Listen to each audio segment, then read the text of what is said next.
Klaim satu putaran dan pesta tak bermoral. Oleh Dr. Syahganda Nainggolan, Sabang Merauke Circle. Isu kemenangan satu putaran yang diklaim pasangan Prabowo Gibran dengan berbasiskan quick count atau QC, terasa janggal, ketika pasangan tersebut membuat pesta kemenangan di Istora Senayan Jakarta beberapa waktu lalu. Quick count tentu saja sebuah metodologi ilmiah memprediksi kemenangan Pilpres. Namun, jika QC tersebut memenuhi syarat validitas dan reliabilitas, quick count yang ada harus juga meliputi 38 provinsi, bukan hanya nasional. Litbang Kompas misalnya, menggunakan 2.000 sampel TPS untuk memotret populasi dari 823.000 TPS yang ada. Dalam QC 2019, Kompas menyebutkan bahwa 2.000 TPS ini memotret 190.770.329 pemilih, sesuai DPT hasil perubahan 2, menjadi 95.385 pemilih. Sesuai jumlah sampel 2.000 TPS. Jika Kompas menarik sampel secara benar acaknya, random sampling, jumlah sampel tersebut tentu sudah memenuhi, representatif, terhadap kebutuhan nasional. Namun, sampel 2.000 tersebut belum merepresentasikan kebutuhan populasi untuk 38 provinsi, yang juga perlu di QC. Dalam metodologi survei kuantitatif, setiap provinsi membutuhkan sedikitnya 400 TPS, jika random dilakukan berbasis jumlah TPS di setiap provinsi. Atau sedikitnya 38 kali 400 atau 15.200 TPS untuk 38 provinsi. Jika jumlah TPS hanya 2.000, mengklaim mampu memotret setiap provinsi, akan menyalahi metodologi. Ingat, penarikan sampel metode Kompas ini berbasiskan unit TPS, bukan persen pemilik DPT. Apa yang ingin kita ketahui? Tanpa adanya potret QC berbasis provinsi, maka syarat menang satu putaran tidak bisa dilakukan, apalagi dipestakan.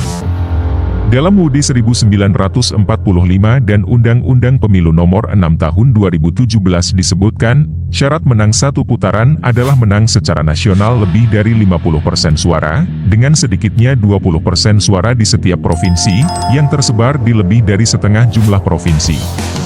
Artinya, kebutuhan kemenangan di 19 provinsi, unggul masing-masing 20% dari paslon di bawahnya.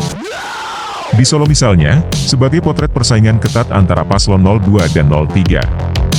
Dari perhitungan cepat suara yang masuk, bukan istilah quick count yang kita bahas sebelumnya, belum terjadi selisih 20%.